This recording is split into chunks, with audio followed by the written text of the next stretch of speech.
Itong Magnolia Chicken Templados ngayon ay naghahanap ng isang player na makatutulong dito sa kanilang depensa.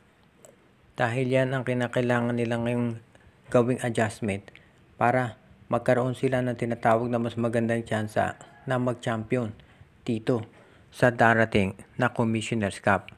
Parang last chance na ito na ibibigay dito kay Coach Chito Victolero at mukhang gagawa na sila ng move. Dahil mukhang ang balita nga itong si Arvin Tolentino ay mapupunta dito sa San Miguel. Itong Magnolia naman ay kukuha ng ibang player na magagamit nila. At mukhang sabihin na natin kanilang tinatarget ngayon ay itong si Tyrus Hill ng Blackwater Bossing.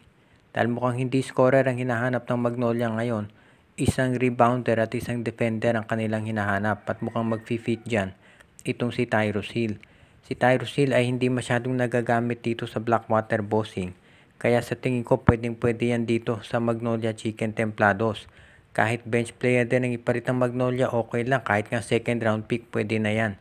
Pero sa tingin ko mapapakinabangan ng Magnolia itong si Tyrus Hill. Dahil ang hinahanap ng Magnolia ngayon ay yung isang magko-complement dito kay Xavier Lucero. Si Lucero nakita na natin mahusay yan sa opensa at sa rebounding. Itong si Tyrus Hill pwede nilang gamitin yan pang defend ng mga players. Yung mga wingmen ng mga kalabang koponan. For example, kung makakaharap ng Magnolia itong Barangay Ginebra, pwede nilang gamitin itong si Tyrus Hill pambantay dito kay Stephen Holt o kay Maverick Misi. Ngayon, kung makakaharap naman nila, for example, itong Rain or Shine Elasto Painters, itong si Tyrus Hill pwede mong gamitin pang tao dito kay Jonard Clarito, kay Kaylan Tiongson o doon sa iba pang mga wingmen at forward ng Rain or Shine Elasto Painters. Kasi kung scoring ang pag-uusapan sa tingin ko, dahil nandiyan si Ricardo Ratcliffe, kaya niyang punuan yan kasama itong si Lucero at si Paul Lee. Plus, kung makapaglalaro na si Jerome Lastimosa. Kaya sa ngayon, naghahanap ang Magnolia ng mga players na pwede nilang magamit sa depensa. At iyang si Tyrus Hill ang pwedeng-pwede.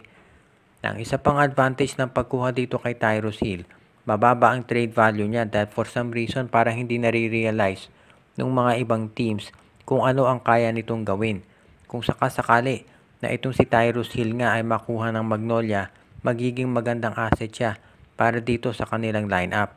Dahil kung alam natin na itong si Tyrus Hill ay magiging isa doon sa mga players na pag-iinteresan ni Coach Chito Victolero na ilagay doon sa kanyang rotation. For example, mabigyan lamang ni Tyrus Hill ng ilang minutong pahinga itong si Xavier Lucero ay magiging malaking bagay na yan.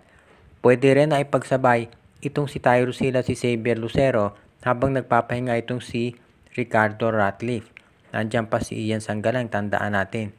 So maraming pwedeng maitulong itong si Tyrus Hill para dito sa Magnolia Chicken Templados. Plus isa pa, high flyer ito. Alam natin magaling yan sa mga dunk.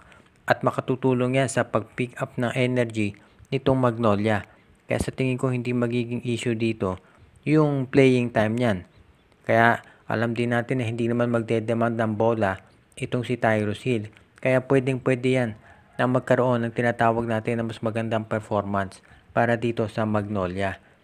Ngayon, itong Magnolia Chicken Templados, kung sino naman pwede nilang i-alok, kahit sino doon sa bench players nila.